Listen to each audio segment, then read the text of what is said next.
I think if you have a narcissist that typically starts thinking of like harming others, you start to get towards the side of like sociopath, and where they don't know how to handle their emotions, their feelings, and things like that. And it starts getting into a place where it is quite dangerous. Oftentimes, a narcissist is going to get upset and is going to get frustrated when they feel like their freedom is getting compromised, or when they feel like they're getting inconvenienced. Because that's what it comes down to. It comes down to the narcissist has their own little kingdom, and if anybody else is going to get in the way of them building up their own kingdom and them being the center of it, that's not good.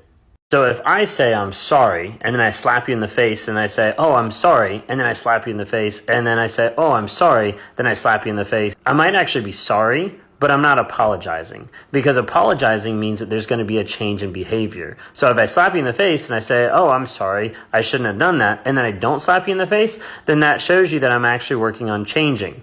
That's what happens with a narcissist, is they keep slapping you in the face and saying they're sorry, but then they keep doing it again.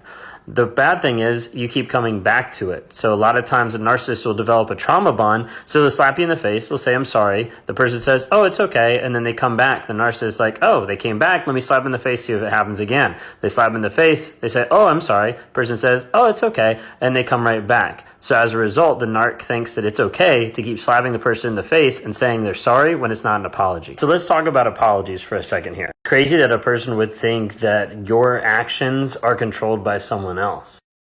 But in the reality, that's what the narcissist is trying to get through your head to be able to confuse and manipulate you. His abuse, his assault, his mental, emotional, whatever it might be, abuse on you was not your fault, because it was a choice that he had to make. It was a choice that he had to make to be able to abuse you. It was a choice that he had to make to manipulate you. It was a choice that he had to make to gaslight you. Yes, that could have been hidden under a bunch of lies. It could have been hidden under a bunch of development and childhood trauma or whatever it might be. But it comes down to it, it was still his choice. No one forced him to do it. No one forced him to abuse you. No one forced him to do the things that he did. It was that person's choice. So a narcissist always wants you to feel at fault for their action.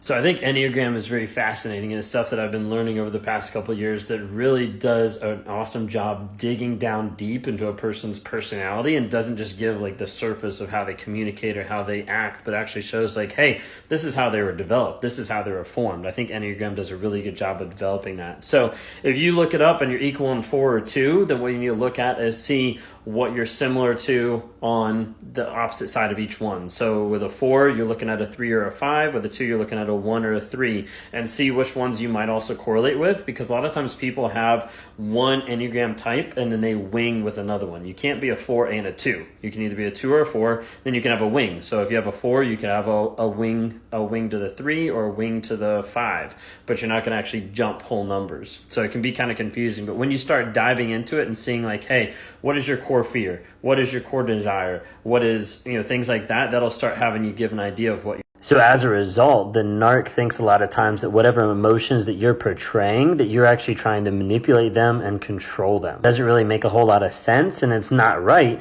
But in the narc's head, a lot of times that's what happens, is they don't experience the same emotions. They don't understand how you're experiencing those emotions, or they don't have any empathy completely at all.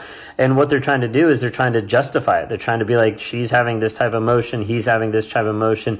It must be because they're trying to control me, because hey, as a narcissist, that's what I would do. I'd try to control the other person. Yeah, so you have to remember, a narc doesn't have the same emotions that you feel on a day-to-day basis. Typically, no. A narcissist isn't going to hurt from a trauma bond, because it's something that they created with you for you to be trauma bonded to them. And as a result, they're able to control you and manipulate you and keep giving you a bunch of crap and having you still come back because of the fact that they built a trauma bond with you. I would say if the trauma bond is formed with another narcissist, then yes, possibly. So you might have someone that's always going to keep coming after you or keep stalking you or whatever it might be. Like, there's not an easy way to get over it. But what you need to focus on is you. You need to focus on your growth, your development, so that you can be confident in whatever you're doing in life, and know that no matter what, you're not going to be distracted and let that other person win by making you think about them like 24/7. Move on and focus on your growth. There's not going to be a resolution, because a resolution would mean the other person actually having to admit that they were wrong, and that's not something that a narcissist wants to do. So it's a really good statement because it is very true. Narcissist is looking for a way to justify it, to be able to justify how they've lived, how they've acted, how they've lied, how they cheated, whatever it might be. So if they can find a way to demonize the other person, if they can find a way to make the other person the bad guy, they can actually start to make themselves feel better about themselves, even when they're completely wrong, completely off, completely hurting everybody else. But if they can find a way to degrade the other person, to get them down on their level, then they don't think that they're as bad looking at themselves. So I'm not a good enough actor just to be able to cry on demand and just be able to turn the waterworks like on and off. I know other people that are. So the girl that I was with for a while that has BPD and narcissistic traits, like she could turn it on and off. And as a result, she could use that to manipulate her narcissistic dad and be able to get whatever she wanted.